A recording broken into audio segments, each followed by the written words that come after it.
Ini ada dari Sofyan Tunis. Tunis dulu boleh, silakan. Langsung di chat, beliau mau bertanya, bagaimana upaya salaf ataupun zaman sahabat dalam menangani psikis ataupun mental masyarakat Islam pada masa wabah, selain memberi penjelasan-penjelasan fikih terkait pandemi. Mungkin nantinya ini jadi ibarat buat kita semua yang ada di sini. Begitu, Bu ya. Ya, begini persoalannya. Kita ingin mengetahui peristiwa di zaman dahulu, 1300 tahun yang lalu, ketika ada wabah. Bagaimana mereka cara menanganinya. Ini kan pelajaran antropologi yang harus ada bukti-bukti, ada referensinya, kan ada artefaknya, ada manuskripnya, bagaimana cara menangani. Saya kira dengan hadis itu saja itu sudah bisa dipastikan bahwa Nabi sendiri sudah punya pola, ya kan gitu. Dia bukan seorang dokter kesehatan masyarakat, dia tidak pernah belajar semua kedokteran, memang belum ada universitas, belum ada sekolah, masih buta huruf, tapi dia mengambil kebijakan dengan sistem lockdown itu kan merupakan suatu bukti bahwa dia orang minimal, kalaupun bukan wahyu, orang cerdas lah. Saya kira seperti itu.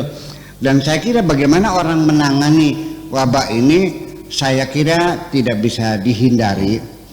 Pada zaman dahulu kala, 1000 tahun yang lalu, 1000 yang lalu, itu di masyarakat manapun namanya mistis, namanya khurafat dan tahayul, itu masih ada. Tetapi itu jelas pasti bukan Islam, itu kan tradisi lokal. Kita saja kalau ada orang itu stres padahal dia pingsan gitu, dibilangnya kesurupan, lalu mamah dringo bengle, ya apa dringo bengle tuh susramuan, terus disembur-semburkan, ya kan gitu, kemudian bakar menyan dan semua itu kan itu tidak bisa dihindari bahwa mistis itu masih ada. Kalau ada gerhana matahari nyumput di kolong ranjang itu kan apakah ada? Saya menduga ada, tetapi itu pasti bukan anjuran Nabi. Nabi tegas kalau sedang ada pandemi itu atau wabah atau taun namanya itu supaya kita diisolasi, atau ada isolasi, ada karantina, ada lockdown, itu kita juga istilahnya bermunculan sekarang ini. Saya kira tidak jauh sebagai seorang Muhammad SAW dalam menangani semacam itu, pastilah artinya ada petunjuk Tuhan, sebab proses ilmu kedokteran saja itu beberapa abad kemudian, setelah 300 tahun kemudian baru muncul Ibnu Sina, ya kan, muncul Al-Farabi dan sebagainya.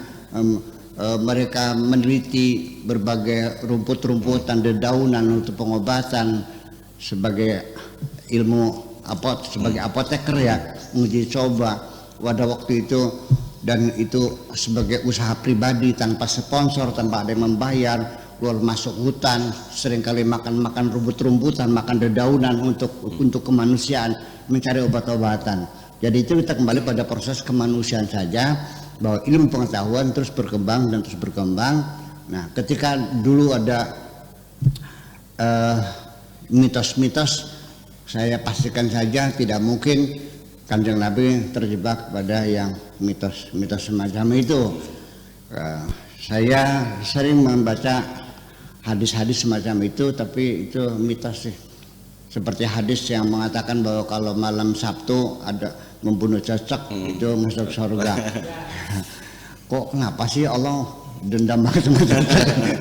Iya, karena alasannya bahwa cecek itu dulu membantu Raja Namrud membakar Nabi Ibrahim, di mana kuda, keledai, sapi menolak suruh gotong kayu buat Ibrahim, tapi cecek malah membantu, itu ngipas-ngipasin, meniup-niup apinya Nabi Ibrahim. ceceknya segede apa. Itu yang semacam itulah. Jadi yang semacam itu saya kira nanti pada saatnya mah bagaimana penanganan tidak lebih. Saya juga pernah lahir atau hidup di zaman yang sangat terbelakang sekali. Ya, belum ada listrik, belum ada radio. Saya juga lagi kan belum ada radio, belum ada listrik. Di kampung itu belum ada orang punya motor, masih jalan kaki. Ya.